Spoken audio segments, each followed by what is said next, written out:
Welcome back everyone to our YouTube channel called Sai Academy, where we conduct classes for UGC NET, CUET PG as well as 11th 12th boards. Now this video would be the 7th part in the social psychology series. Now before proceeding with today's topic, I would like to brief about how we are going to conduct the further classes. सबका स्वागत है हमारे YouTube channel पे एक बार फिर से, जिसका नाम है साई एकेडमी, जिसमें क्लासेस कंडक्ट होती हैं UGC नेट के लिए, CUET PG के लिए और 11th 12th के बोर्ड्स के लिए. ये जो वीडियो है ये हमारा 7th पार्ट है. जो पूरा सोशल साइकोलॉजी का सीरीज़ है हमारा, उसका ये 7th पार्ट है. इससे पहले हमने सोशल इंटरेक्शन पे क्लास किया था. हम लोग जल्दी से एक बार बात कर लेते हैं कि इसके आगे के जो क्लासेस होंगे वो किस तरीके से बनेंगे होंगे. The videos, the classes that were conducted up until now, they were around an hour long and sometimes even longer.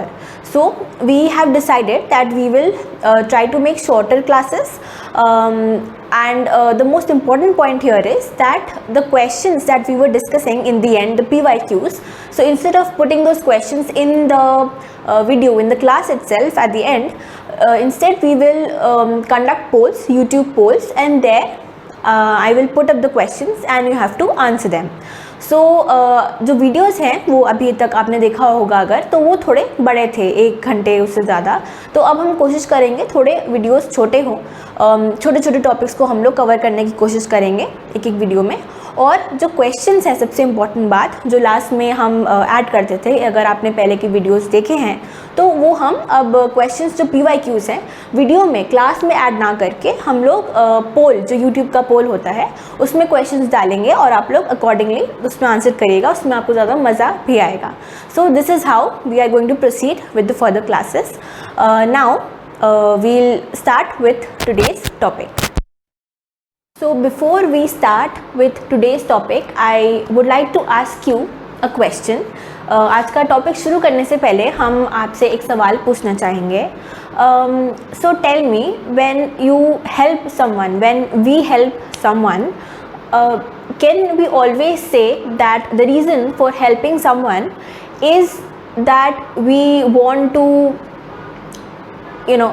be there for them or be useful to them or make them happy?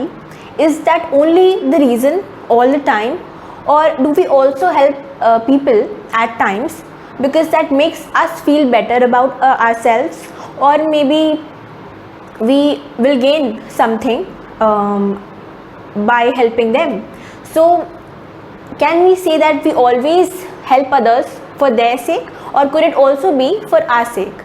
तो जैसे मैं topic शुरू करने से पहले आपसे पूछना चाहूँगी कि क्या हम जब किसी की मदद करते हैं तो क्या वो सिर्फ हमेशा दूसरों के लिए ही होता है, कि क्या कभी कभी हमारा भी उसमें कुछ स्वार्थ छुपा होता है?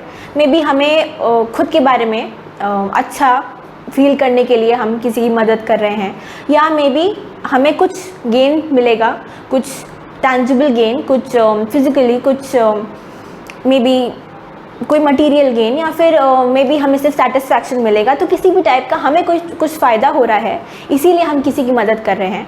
तो क्या हमेशा एक ही रीज़न हो सकता है किसी की मदद करने का?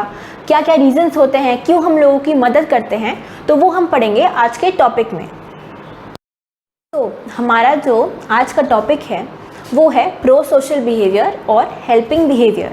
So our today's topic is pro-social or helping behavior. So what are exactly these kinds of behaviors? So pro-social behaviors are actions that you take with the intention of helping the other person, but the reason behind taking those actions, your motivation for taking those actions could be a reward that you are expecting. Now these rewards, they can be internal, like maybe you want to feel good about yourself, or they could be external, like some material gains. Maybe you will gain something by helping this person. That is why you are helping the person. So we'll understand it better through an example further, but for now this is what pro-social behavior is, when the actions that you take to help someone with the intention of helping someone, but then the reason behind the motivation for performing those actions could be a reward that you are expecting. Now pro-social behavior, जिसको हम helping behavior भी बोलते हैं, वो ऐसे actions हैं, ऐसे काम हैं जो हम करते हैं, जो हमारा इरादा होता है ऐसे काम करने के लिए, वो होता है लोगों की मदद करना, यस, लेकिन ऐसे भी चांसेस हैं कि हम जो उनको हेल्प कर रहे हैं एक इंसान को, तो हम एक रिवॉर्ड एक्सपेक्ट कर रहे हैं. ऐसा हो भी सकता है, नहीं भी हो सकता है, बट जब हम रिवॉर्ड एक्सपेक्ट करते हैं, अगेन वो रिवॉर्ड्स जो रिवॉर्ड्स हैं वो इंटरनल हो सकते हैं, कि जैसे हमें खुद के बारे में अच्छा फील करना है, हमें लगता है कि हम एक अच्छे इंसान हैं, तो हमें अच्छा फील होता है जब हम ऐसा सोचते हैं, तो वो एक इंटरनल रिवॉर्ड हो गया. या फिर हम एक्सपेक्ट कर रहे हैं कि हम अगर इसकी मदद करेंगे तो वापस में भी वो किसी दिन हमारी मदद करेगा, या मे बी हमें कुछ गिफ्ट देगा. सो रिवॉर्ड भी एक्सपेक्ट करते हैं लोग और इसलिए भी मदद करते हैं. तो this is pro social behaviour. Now another term, very important term we'll study under this unit, under this class rather, is altruism. तो हमने प्रो सोशल बिहेवियर देखा, अब हम देखेंगे altruism. So it's very important from the UGC NET point of view, because this distinction between these two is very important. It comes in the exams and we get confused, so we don't want to get confused. So one important point is that altruism is a subset of pro-social behavior. It is a kind of pro-social behavior. What? Altruism. Altruism is a subset of pro-social behavior. Now, what exactly is altruism? So, as we saw that pro-social behavior is any kind of action that you take with the intention of helping someone, but the motivation behind that could be a reward that you are expecting, which could be internal or external. But in the case of altruism, the first point is that altruism is a motive. Okay, while this pro-social behavior is an action. So that is the first point. Now, altruism is the motive where you want to help the other person without expecting anything in return. So, no personal gains expected. You don't have any kinds of expectation in return for helping someone. While on the other hand, when you talk about pro-social behavior, there could be, or right, one might expect some rewards, which could be external or internal. So this is our distinction between, I hope it's not too confusing, this is our distinction between pro-social behavior and altruism. So altruism is a subset of pro-social behavior, where the very first point is that pro-social behavior is an action and altruism is the motive. Alright, now another important point, very important point, is that in altruism, since it's a subset of pro-social behavior, so here the individual will not expect anything in return for helping the person, somebody else. But pro-social behavior is a broad term where there could be an expectation or there, so that is why I've written might. So there might be an expectation of a reward, but in altruism there is no expectation of a reward. Alright, so अब हम एक बार फिर से देखते हैं. तो जो altruism है ये हमारा सबसेट है प्रो सोशल बिहेवियर का. हमारा जो प्रो सोशल बिहेवियर है वो एक ब्रॉड टर्म है, एक ब्रॉड कॉन्सेप्ट है, और उसका एक टाइप हम बोलेंगे ऑल्ट्रुइज्म है. तो जो ऑल्ट्रुइज्म है वो एक बहुत बड़ा डिफरेंस इन दोनों के बीच जो कि नेट में आता है कि प्रो सोशल बिहेवियर एक एक्शन है, एज इट्स रिटन बिहेवियर यानी कि action, but altruism is a motive.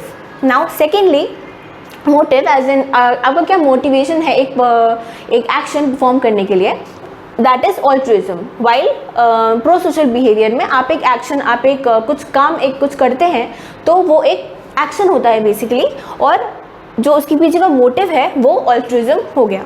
Now a very important difference, एक और जो डिफरेंस है वो ये है कि ऑल्ट्रुइज्म में आप कुछ एक्सपेक्ट नहीं करते हैं हेल्प के बदले, आप किसी की मदद करते हैं बिना किसी एक्सपेक्टेशन के। बट प्रो सोशल बिहेवियर क्योंकि एक ब्रॉड टर्म है तो इसमें इसीलिए मैंने माइट लिखा है कि एक एक्सपेक्टेशन हो सकता है रिवॉर्ड के लिए और नहीं भी हो सकता है। तो ये हमारा डिफरेंस हुआ इन दोनों के बीच में।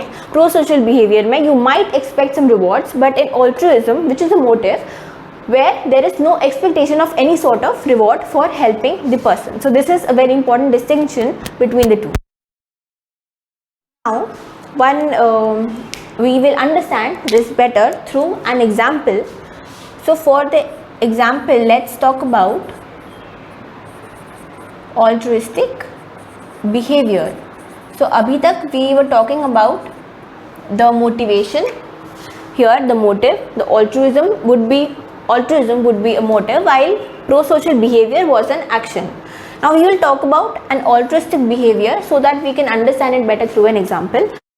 Now let's say person A donates money to charity. Okay, so here let's take two cases actually, and you have to think which one is which case. All right, so let's say in the first case person A is donating money to charity because they expect that yes, they want to help, but then they also expect to gain fame, to have a favorable opinion for themselves, amongst their friends, colleagues, so that they think that person A is a very good human being and to have a good impression on them. So they are also donating to charity because of that reason. So when they do the charity, they make sure that their name comes up. All right, so their name is their name is mentioned.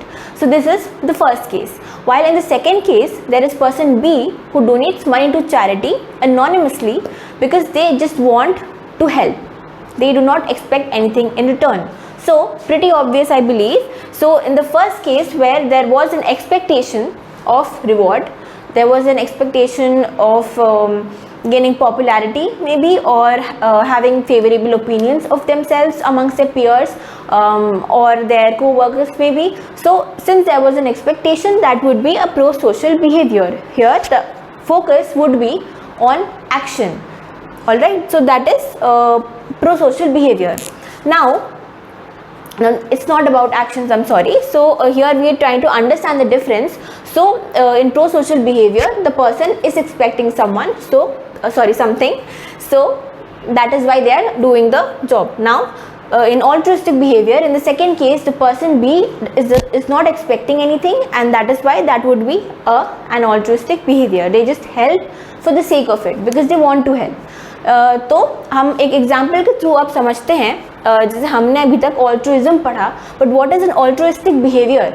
So to understand, जबकि exam में usually we get altruism versus pro-social behavior. So you have to mention, you have to mark which one of it is. All right, but abhi to understand it better, we will take an example and try to understand the difference between a pro-social behavior versus an altruistic behavior.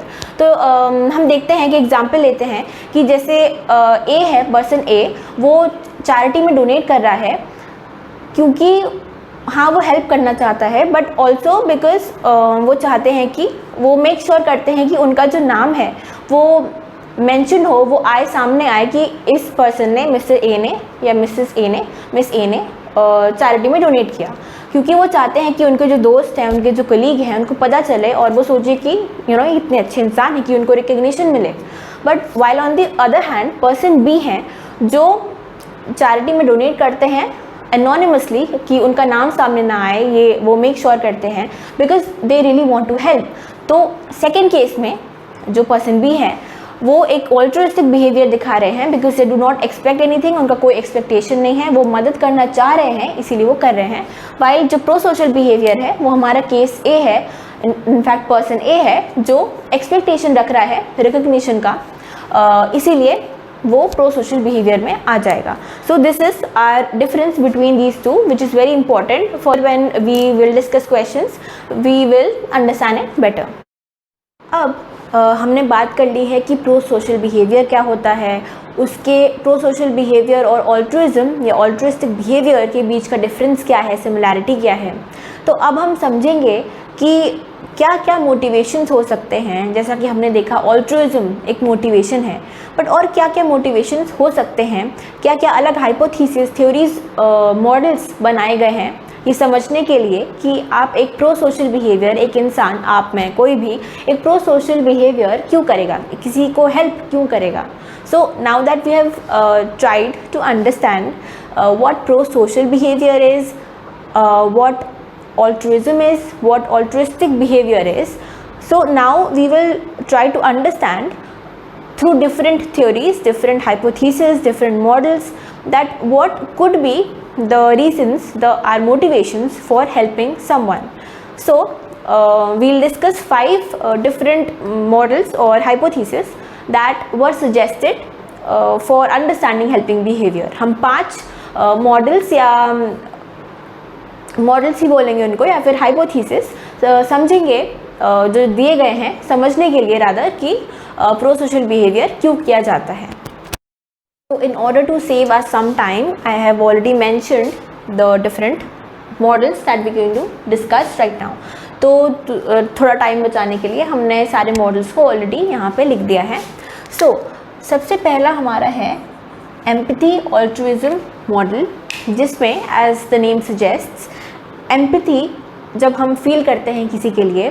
Now what is empathy? When we put ourselves in the shoes of the person before us, of the person, let's say, who is suffering, we try to understand their emotions, their perspectives, and then we want to help them. We genuinely want to help them because we are able to understand what they are going through and we want them to not go through that pain maybe. So this would be empathy altruism model, जिसमें हम समझते हैं, समझने की कोशिश करते हैं कि सामने वाले को प्रॉब्लम हो रही है, कोई दिक्कत हो रही है, कि उसको कैसा लग रहा होगा, उसको शायद मदद की ज़रूरत है, इसीलिए आप उनकी मदद करना चाहते हैं, इसीलिए आप नहीं चाहते कि उनको डिस्कम्फर्ट महसूस हो जो उनको हो रहा है, इसीलिए आप उनकी मदद करते हैं। So this is our empathy altruism model. Now next it would be our negative state relief model, जिसमें the focus, so in the empathy altruism you genuinely you understand what they're going through, or at least try to understand, and then you help because you want to help, nothing else. So we also have the word altruism here. So as we already saw that you do not expect anything, there is no expectation, or rather we will write that no expectation. So now the next one is negative state relief model. इसमें हम देखते हैं कि जब किसी को कोई problem होती है, दिक्कत होती है, हम देख रहे हैं उसको कि वो सफ़र कर रहा है, तो according to this hypothesis we feel a sense of discomfort when we look at somebody suffering. We feel discomfort, हमें अनईजी लगता है जब हम किसी को देखते हैं सफ़र करते हुए, हमें अच्छा नहीं लग रहा है, एक नेगेटिव कुछ इमोशंस इवॉल्व हो रहे हैं because you watching somebody suffering. Now to alleviate those feelings, those emotions, to get rid of such emotions, ताकि वो डिस्कम्फर्ट आपको फील ना हो, इसीलिए आप उनकी मदद करते हैं. तो that is our negative state relief model. So we help to reduce our own discomfort. Now और एक और रीज़न हो सकता है कि मे बी आप कुछ पर्सन, कुछ अनरिलेटेड जो इंसिडेंट है, जो इंसान है, उससे अनरिलेटेड आप कुछ सफ़र कर रहे हैं, आप मे बी बहुत दुखी हैं, मे बी आपके साथ कुछ बुरा हुआ है. Now to feel better about yourself, या मे बी आपने कुछ बुरा किया है, तो to feel better about yourself आपका माइंड एक नेगेटिव स्टेट में चल रहा है, तो to relieve yourself from that negative feeling भी आप हेल्प करते हैं. So to reduce our discomfort could be because that person is suffering and you do not like them, like seeing them suffering, or rather that is causing you discomfort, it is making you uneasy. So that could be the reason. Or maybe unrelated to that incident, to that person, maybe something has happened to you that is not making you feel very well, is making you feel uneasy, something personal. Now to get rid of those emotions, you help somebody to feel better about yourself. तो इसका एक example हम देख सकते हैं, जैसे गुरुद्वारे में काफ़ी लोग इसलिए भी वॉलंटरली इनफैक्ट वॉलंटियर करते हैं to feel better about themselves. Not all, but there are some people like that.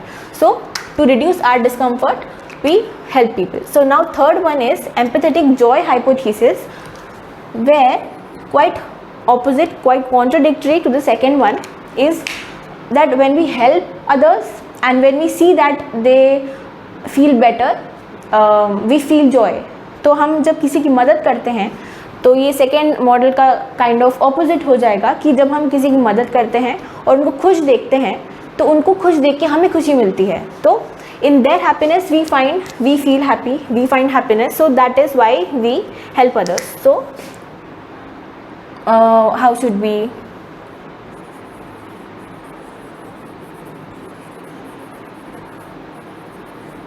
by seeing that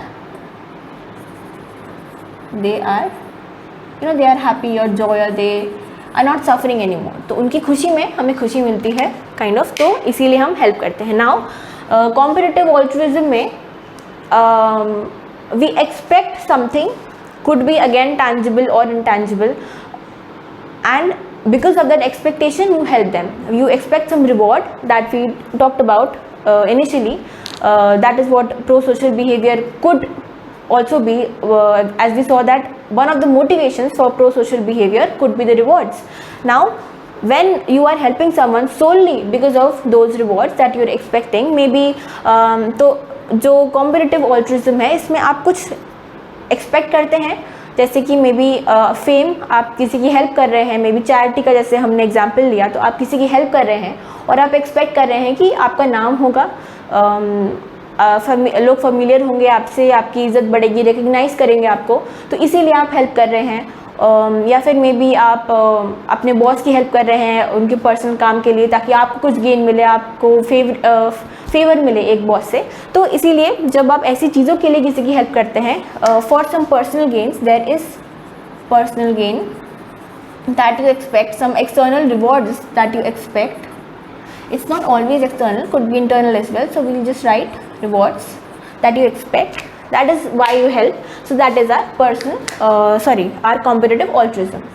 Now kin selection is more of an evolutionary concept where you prefer helping, according to this hypothesis, you prefer helping people who are related to you.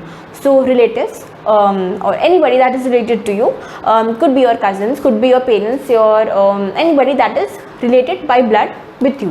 So जो किन selection theory है, इसमें माना जाता है कि अगर हम कंपेयर करें एक अनजान व्यक्ति से वर्सेस जिससे आप रिलेटेड हैं बाय ब्लड, तो जिससे आप रिलेटेड हैं, जो आपके रिलेटिव्स हैं, उनकी मदद आप करेंगे, आप ज़्यादा प्रेफर करेंगे उनको हेल्प करना.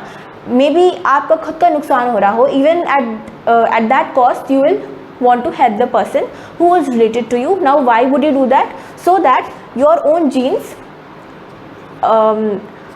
get carried on. By helping somebody who is related to you, you make sure that your genes survive and they carry on. There is reproduction of your genes and they keep living on. So so that is why you help someone. तो आप help कर रहे हैं अपने relatives की, में भी जो भी आपसे रिलेटेड हैं बाय ब्लड, ताकि आपके जो जीन्स हैं वो आगे कैरी ऑन हो सकें. सो this is these are our 5 important models which try to explain why one could perform pro-social behavior. तो ये 5 मॉडल्स या हाइपोथेसिस के थ्रू समझाने की कोशिश की गई है कि कौन कौन से कुछ इम्पॉर्टेंट रीजंस हो सकते हैं जिसकी वजह से आप किसी की मदद करना चाह सकते हैं. So next we will move on. Now let's discuss a very important incident that you must have heard of if you have studied psychology before. तो एक इम्पॉर्टेंट इंसिडेंट जो हुआ था in the past, let us discuss that. हम उसको discuss करेंगे. आपने मे भी सुना होगा इसके बारे में अगर आप साइकोलॉजी पहले पढ़ चुके हैं. तो एक महिला थी 28 साल की, kitty जेनोवीज, there was a 28 years old woman named Kitty Genovese in New York. So Kitty Genovese, when she was going back from her work, she was going back home at around 2:30 AM. So जो kitty जेनोवीस हैं वो 1964 में एक दिन office से अपने काम से घर जा रही थी अराउंड 2:30 AM, सो मिडनाइट, बीच रात को. तो तब एक आदमी ने उन्हें अप्रोच किया, उन पे अटैक किया और उनकी हत्या हुई. So on that night when she was returning home, a man approached her, he attacked her and he ended up killing her. So there were many things, like he went back after a neighbor saw him, and then again he came back, and then after coming back, that is when he actually stabbed her. So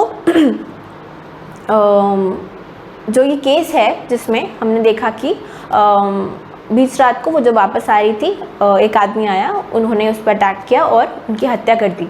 तो इसमें एक important बात ये है कि ऐसे काफ़ी reports ने बोला, काफ़ी बुक्स भी लिखी गई, उनमें से बोला गया कि अराउंड 38 विटनेसेस थे जो आइदर उनको सुन पा रहे थे, उनके अटैक होते वक्त जब वो चिल्ला रही थी for help, when she was screaming for help. So around 38 witnesses, report said, were either listening, they were either able to hear that she was being stabbed, that she was being attacked, or there were many who actually saw her being attacked, but none of them took the initiative to intervene or to call the police, the higher authorities. तो बोला जा रहा है, ऐसा एक report था, जैसा हमने बोला कि अराउंड 38 विटनेसेस ने आइदर सुना उनको अटैक होते हुए, उनको जब वो हेल्प मांग रही थी, वो उन्होंने या तो सुना या फिर उन्होंने देखा. कुछ ऐसे भी थे विटनेस जिन्होंने देखा कि उन पर अटैक हो रहा है, बट इसके बावजूद नोबडी इंटरवीन, किसी ने कोशिश नहीं की उनकी मदद करने की, और ना ही किसी ने पुलिस को तुरंत उस वक्त कॉल किया.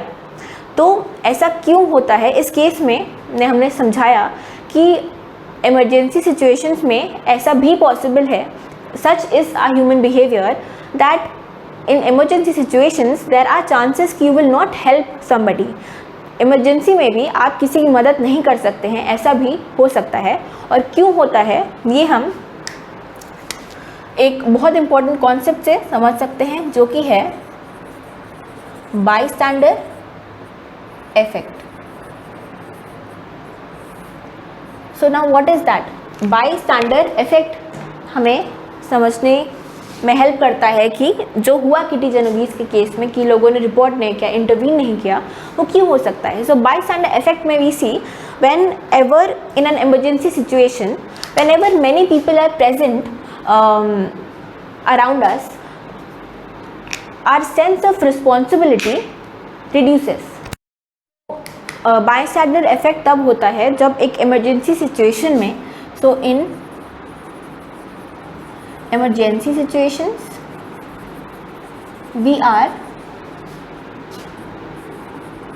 less likely to help in the presence of many people. So in fact, more the number of people, lesser would be our chance of helping somebody in an emergency situation. तो bystander effect में हम देखते हैं कि जब भी कोई emergency होती है, कोई सिचुएशन जिसमें बहुत इमीडिएटली हेल्प की ज़रूरत है, ऐसी सिचुएशन में अगर बहुत लोग हमारे आसपास मौजूद हैं जो उस इंसिडेंट को देख रहे हैं, विटनेस कर रहे हैं, तो हमारे उस इंसान को हेल्प करने के, उस इमरजेंसी सिचुएशन में हमारे उसको हेल्प करने के चांसेस कम हो जाते हैं.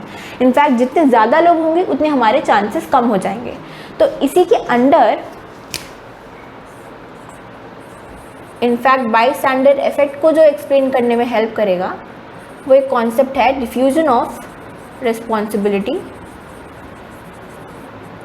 Which is basically when you feel less personally responsible, which we saw in the bystander effect itself. When there are many people present, we think कोई ना कोई तो मदद कर ही देगा. तो जो हमारा bystander effect, ये एक पूरा इफेक्ट है जब एक इमरजेंसी सिचुएशन में you are less likely to help. You become a bystander. You just around the incident, if you talk literally, you stand there and you do nothing. And to explain the bystander effect is the diffusion of responsibility, where you diffuse the responsibility, you distribute it amongst others, amongst everyone present, and you feel that you are not liable to help. You feel less personally responsible to help the individual because you feel that somebody else definitely will help.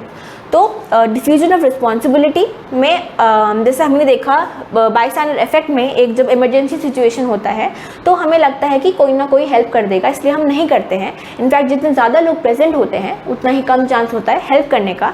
Now बाइस्टैंडर effect को explain करता है तो ये related concept है diffusion of responsibility, जिसमें दूसरों की presence की वजह से हमें लगता है कि हम भी रिस्पॉन्सिबल, अगर हम रिस्पॉन्सिबल हैं तो बाकी लोग भी हैं, तो हम अगर नहीं हेल्प करते हैं तो कोई और कर देगा. तो इसीलिए तो this is diffusion of responsibility, जब जो रिस्पॉन्सिबिलिटी है वो डिफ्यूज हो जाती है, डिस्ट्रीब्यूट हो जाती है amongst all the people who are present. So these are important concepts that come under pro social behaviour. Now अब हम बात करेंगे एक so as I've written here, हम बात करेंगे 5 stage model of helping behaviour की, कि जब किसी की मदद करने की बात आती है तो क्या प्रोसेसेस होते हैं, क्या स्टेप्स होते हैं जो आप स्टेजेस रादर होते हैं जो आप एक के बाद एक लेते हैं, which finally leads to a helping behavior. So we'll talk about 5 stages that gradually lead rather to a helping behavior. तो ये जो मॉडल है ये दिया था हमारे डार्ली एंड लैडने ने इन 1970. तो इस मॉडल की हम बात करते हैं step by step, stage by stage की कैसे कैसे हम we lead to helping, it leads to a helping behaviour. How do we lead to help someone. सबसे पहले हम जब भी कुछ इमरजेंसी सिचुएशन आती है ज़रूरी है कि हम उसको नोटिस करें. अगर हम नोटिस ही नहीं करेंगे कि कुछ हो रहा है, कुछ इम्पॉर्टेंट इशू एक हो रहा है, कुछ इमरजेंसी सिचुएशन बन चुकी है, then how will we help. So it's important that we first notice that something important is happening, some emergency situation is happening. Then we need to interpret the situation as an emergency. So after we have noticed the event, it's important that we understand if it is an or if we feel like the situation is one of an emergency, if it is an emergency situation or not. Then after we have interpreted that it is an important situation, जब हमें लगता है कि हाँ ये एक emergency situation है और हमें इसमें मदद करनी चाहिए, तब हम responsibility लेते हैं. That is when we take a responsibility, the responsibility to help. Then अब हमने responsibility लिया है, but उसके बाद हम we decide how to help. सिर्फ responsibility लेना ही ज़रूरी नहीं है, क्योंकि हमें पता होना चाहिए, हमें मन में एक फिगर आउट करना पड़ता है कि कैसे हम उस इंसान की हेल्प करेंगे. So we have to figure out, decide how to help, and finally we perform the helping behaviour और we help the individual. So this is the stage in general that happens, that was given by Darley and Latney in 1970. Now we'll talk about some important interruptions that could occur, or rather incidents that could occur, which could, or phenomena which could hinder our helping process. Now अब हम बात करेंगे कुछ important phenomena की जिसकी वजह से chances है कि हम इंसान को help ना करें. Let's say that you do notice the event, that the emergency situation that is occurred, but instead of interpreting it as an emergency, you see that that there are other people present and they do not look concerned.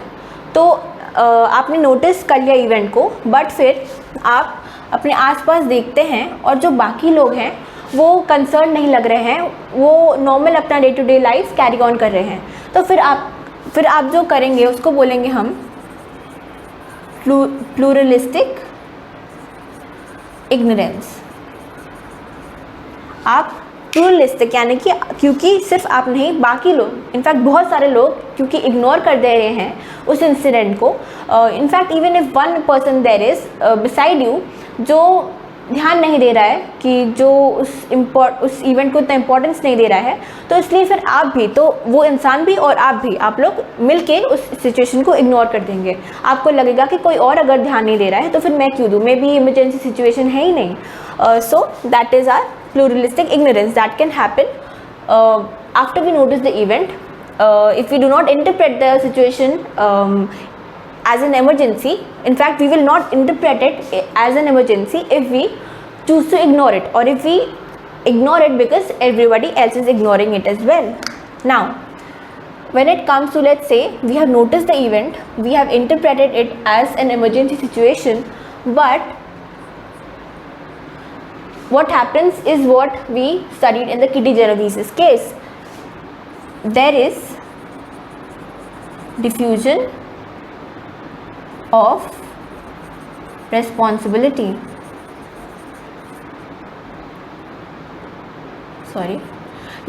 So instead of, after interpreting the situation as an emergency, instead of taking responsibility to help the individual, you diffuse the responsibility.